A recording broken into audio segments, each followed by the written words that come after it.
Bagaimana jika semua pekerjaan di dunia sudah tidak lagi dilakukan manusia, tapi dilakukan oleh AI? Tidak ada kasir di supermarket, tidak ada sopir di jalan, tidak ada guru di kelas, rumah sakit dijalankan oleh robot, dan berita dibacakan oleh AI. Dunia tampak berjalan normal, listrik menyala, internet lancar, barang datang tepat waktu. Tapi ada satu hal yang hilang, manusia tidak lagi dibutuhkan untuk membuat dunia berfungsi. Kedengarannya seperti film fiksi ilmiah.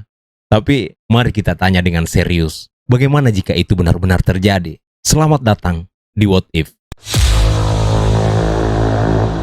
Semuanya dimulai dari satu hal yang sederhana, tentang efisiensi. Kita, manusia, menciptakan teknologi untuk membuat hidup kita lebih mudah. Dari cangkul ke traktor, dari surat ke email, dari kalkulator ke komputer. Kemudian datanglah kecerdasan buatan, artificial intelligence. Awalnya hanya mesin yang bisa mengenali wajah, menerjemahkan bahasa, atau menulis teks pendek. Tapi kemampuan itu terus tumbuh. Ia belajar lebih cepat, lebih akurat, tidak pernah lelah.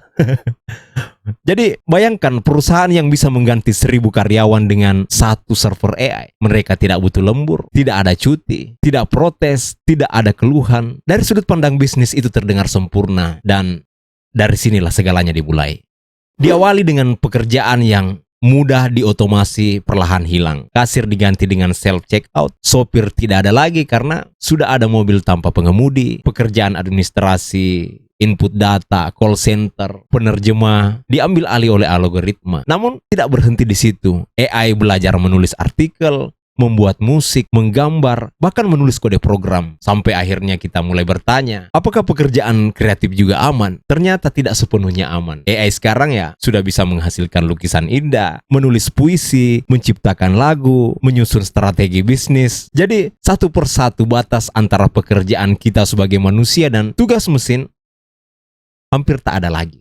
Sekarang bayangkan dunia di mana semua profesi sudah digantikan. Dokter diganti dengan mesin, pengacara, pilot, koki, bahkan guru. Mesin mampu mendiagnosis penyakit lebih akurat, memasak sesuai dengan selera kita dengan resep jutaan data, mengajar murid dengan metode paling efektif. Mungkin kedengarannya semua tampak luar biasa. Tidak ada kesalahan medis, tidak ada korupsi, tidak ada kemacetan karena mobil-mobil sudah autopilot dan bisa saling berkoordinasi sempurna. Tapi di balik kesempurnaan itu muncul satu kehampaan baru. Orang-orang akan mulai kehilangan rasa dibutuhkan. Tidak ada lagi rutinitas, tidak ada lagi penghasilan, tidak ada lagi rasa pencapaian. Mungkin bagi sebagian orang pekerjaan bukan hanya sekedar uang, tapi itu tentang identitas. Dan ketika identitas itu lenyap, kita pun akan kehilangan arah.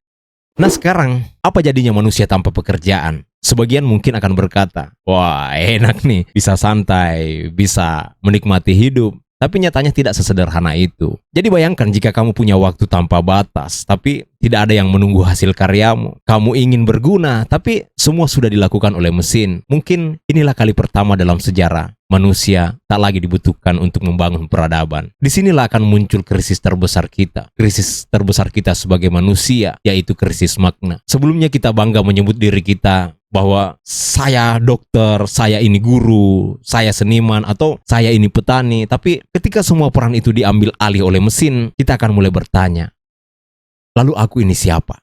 Jadi selain krisis makna, ada masalah lain, yaitu masalah ketimpangan. Bayangkan hanya segelintir perusahaan yang memiliki mesin dan algoritma canggih. Ya, keuntungan miliaran akan mengalir ke mereka, sementara miliaran manusia akan kehilangan sumber penghasilan. Kelas pekerja pun akan lenyap. Yang tersisa hanya dua golongan, mereka yang memiliki mesin dan mereka yang bergantung padanya. Kesenjangan akan makin terasa. Jurang antara si kaya dan si miskin makin dalam. Ini mungkin akan menjadi penyebab munculnya kelompok anti AI. Kemudian tingkat kriminal akan meningkat karena orang-orang yang tidak lagi punya penghasilan akan mencoba mendapatkan penghasilan dengan cara yang instan. Beberapa negara mungkin akan mencoba solusi dengan membagikan pendapatan dasar universal, uang bulanan untuk semua warga. Namun mungkin ada yang berhasil, tapi ada juga yang tidak akan berhasil. Karena uang mungkin bisa dibagikan, tapi rasa berharga tidak bisa dibagikan. Namun sejarah menunjukkan manusia selalu beradaptasi. Ketika dulu mesin uap datang, banyak pekerja yang kehilangan pekerjaan, tapi muncul industri baru. Ketika komputer hadir, beberapa profesi menghilang, tapi jutaan pekerjaan digital justru tercipta. Begitu juga dengan AI. Mungkin